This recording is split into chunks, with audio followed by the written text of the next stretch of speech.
Well, I'm not going to take on the elections and all of that. You're going to have to do that together after.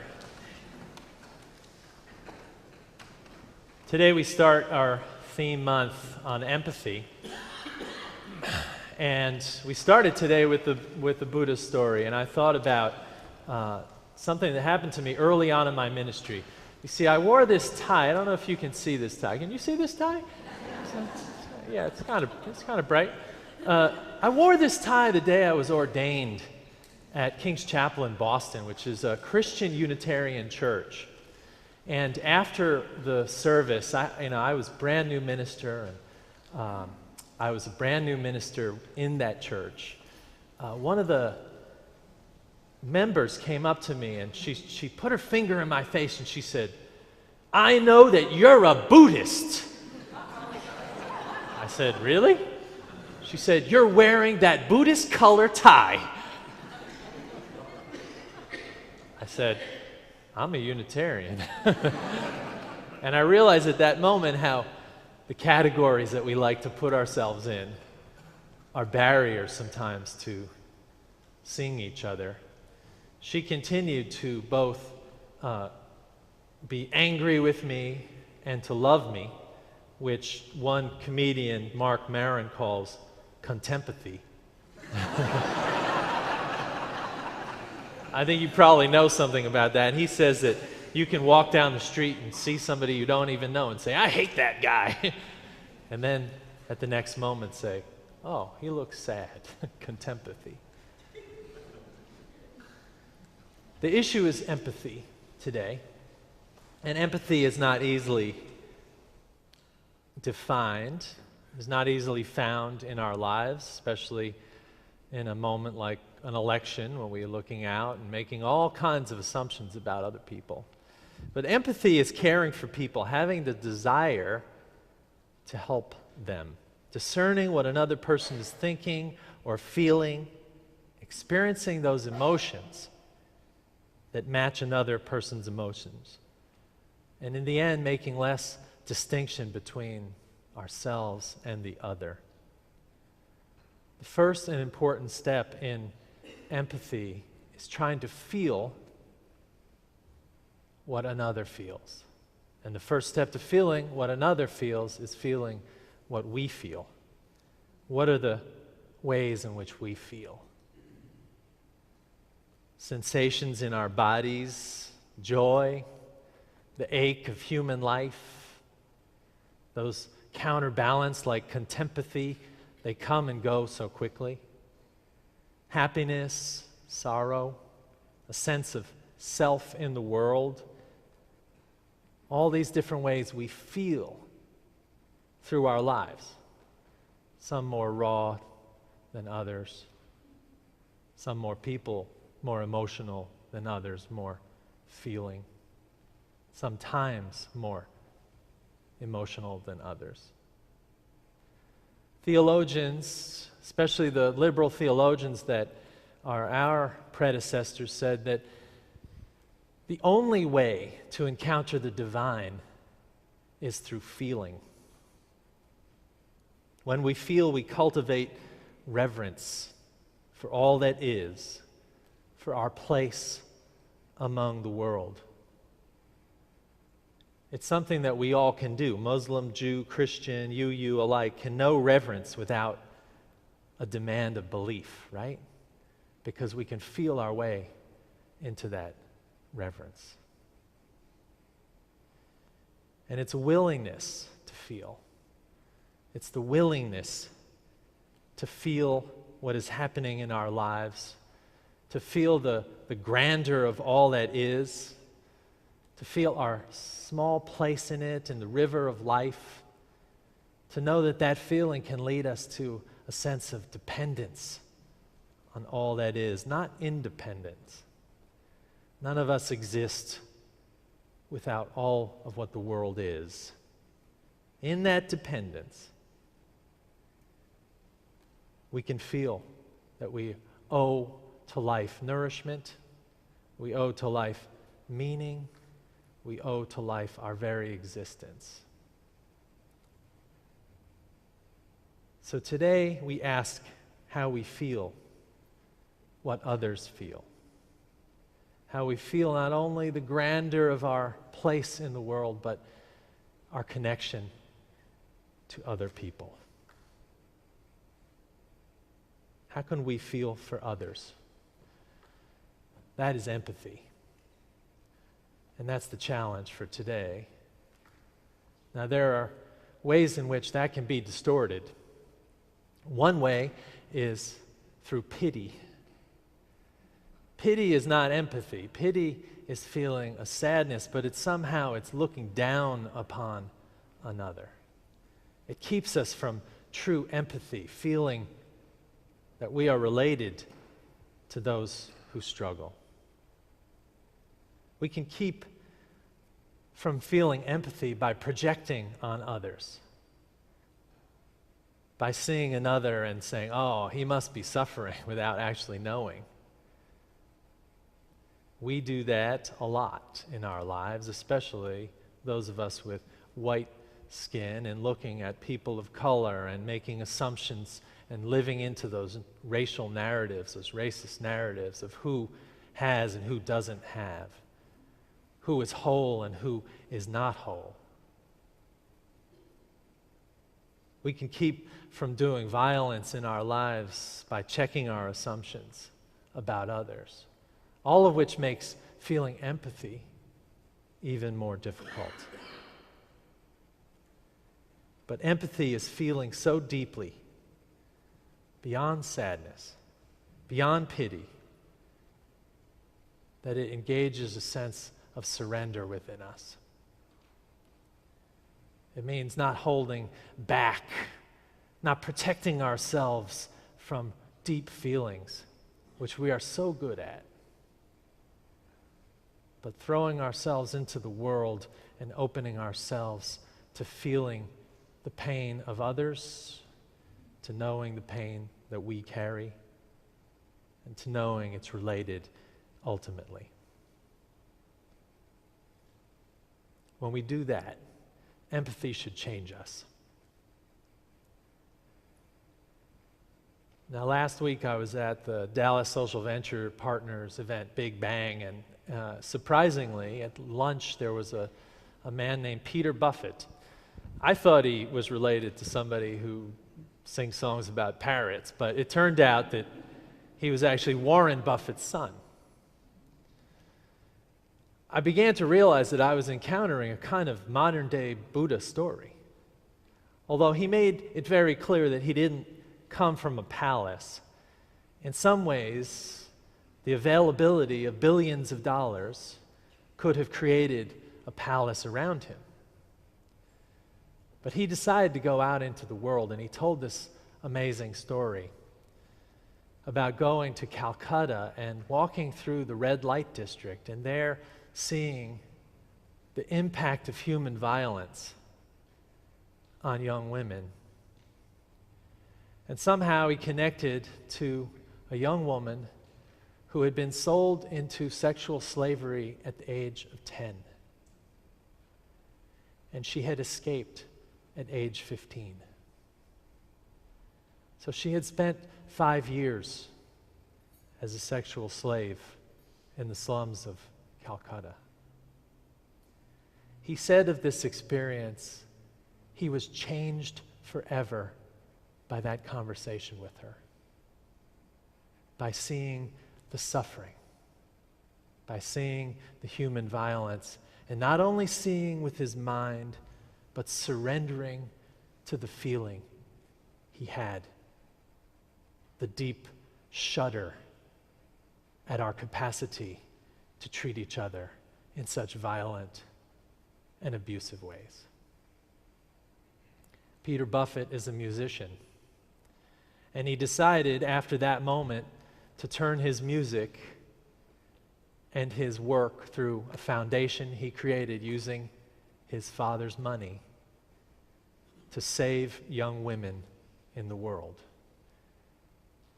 and to push out toward us the truths of the world, to make us feel what he felt when he met that young woman. he played a song and a video for us at that event that brought tears to many of us sitting there. And I want you to hold on, because I'm going to play that for you in a moment. This impactful, image-filled video and song. It's called From Blood into Gold. And it asks us, can we move our feeling of empathy into action? I want to play that video for you now.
Peter Buffett left the palace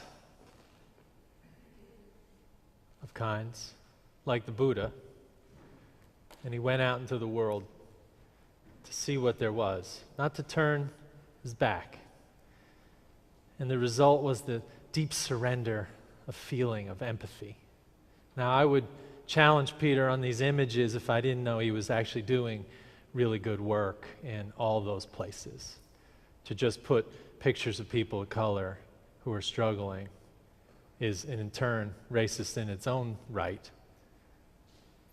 But he has the agency to do that as he works, especially with women, in these settings. The story of the Buddha is the same. And whether this story happened or not, it's a story that we can draw meaning from. It's the story of someone who had everything, like us, who was protected from the truth and went out into the world to see what he could see. And he saw illness, he saw aging, and he saw death. And he asked, what is this? And only because of the suffering he encountered, only because of surrendering his feeling and empathy to that experience, did he change his life to become a spiritual leader. Empathy means we feel deeply the failures of our society and the personal costs. It means not only do we see that, but we see it in a grand, systematic way, and we don't turn from it. I was with my study group this week outside of St. Louis. We passed not far from Ferguson, Missouri, and I thought about the horrendous, unjust events that were happening. A colleague showed me a letter. It was printed in Time magazine. It was written by the mother of Trayvon Martin to the mother of Michael Brown while we were there, just a few miles from Ferguson. She said this: honor your son and his life, not the circumstances of his alleged transgression. I have always said that Trayvon was not perfect, but no one will ever convince me that my son deserved to be stalked and murdered. No one can convince me that Michael deserved to be executed, but know this: neither of their lives shall be in vain. The galvanizations of our communities must be continued beyond the tragedies. While we fight injustice, we will also hold ourselves to an appropriate level of intelligent advocacy. If they refuse to hear us, we will make them feel us. She says, some will mistake that last statement as being negatively provocative, but feeling us means feeling our pain, imagining our plight as parents of slain children. When I read this, I realized that to know and feel through empathy is to know that not only the sadness and pity of those whose children are injured by gun violence, but to know the impact of the prevalence of guns in America and the refusal to limit them. To feel the impact of racism, where some are more easily seen with suspicion and in danger, in fact, of being threatened or killed in ways that other children are not.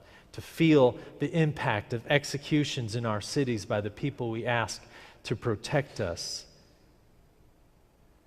This is the work of empathy.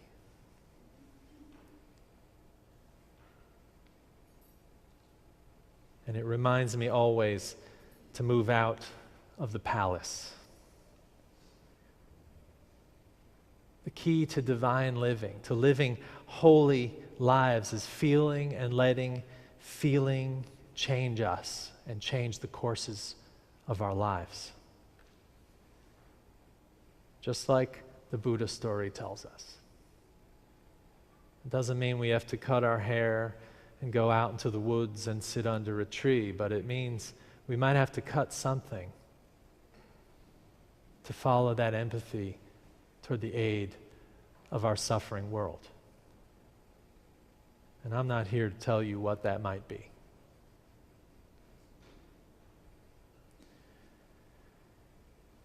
At my study group, I met a young man, an African-American minister, who spent many years in prison before becoming a Christian. He told us his story. He had shot a policeman. He had sold drugs. He became a gang leader in prison, and then eventually he became the minister in prison. But he said one amazing thing. He said through all of that, his own suffering, he lost his tears. He asked himself, when am I going to get my tears back? When am I going to get my tears back? Years later, now free in the world, he's a minister in Minneapolis to many. And his new wife birthed a child. And for so many years, even through witnessing the suffering of his inmate parishioners, even by sitting with one man in prison, reading through the documents of a case about the slaying of his own son, he could not shed a tear until the day his son was born. And he saw his son there with his wife, and he left the room, and he checked in with himself about all the mistakes he had made, about all the struggles through his life.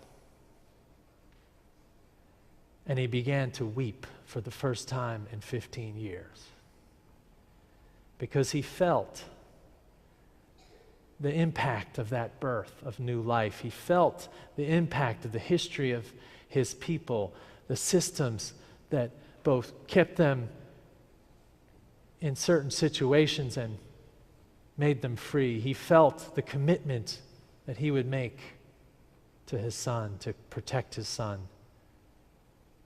to carry him through the world.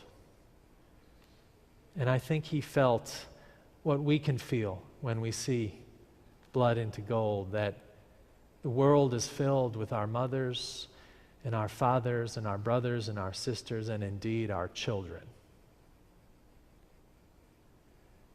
And to refuse that feeling, to keep it at the door of the palace gate, is a failure of the Spirit.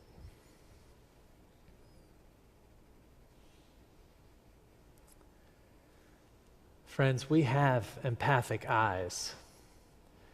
We don't just have contempathy. We can see and act through those eyes. We can change the world with our compassion. So I ask you the questions that we're asking this month. What empathy for others do you know, and how does it change you? How has suffering changed your path? What keeps you in the palace of your life, and what cost and reward is there of going outside whatever palace walls you experience? To care for others and have the desire to help them. Empathy, my friends, we all have access to it. We can change lives with it. It is ours, a form of compassion that we contain, we own, and we can act on. I invite you this month to consider empathy. Amen.